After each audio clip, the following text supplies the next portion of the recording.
This activity is going to focus on midpoint and distance formula. So we're going to start with distance. And just as a quick introduction, I want to remind you guys that when we're looking at distance formula, and we can see the segments on our coordinate plane. So sometimes the lines won't be graphed for you and you have to plot the points yourself.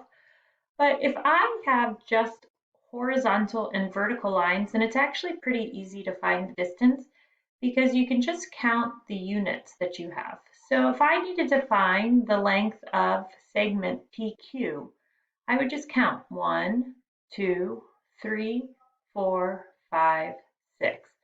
So PQ equals 6. That is the length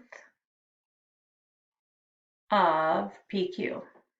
Works exactly the same for our horizontal line. So if I wanted to find the length of AB, then I would count 1, 2, 3, 4, 5. So the length of AB, and also I could just say AB equals 5. So something just to keep in mind for horizontal and vertical lines, we don't have to use the full formula.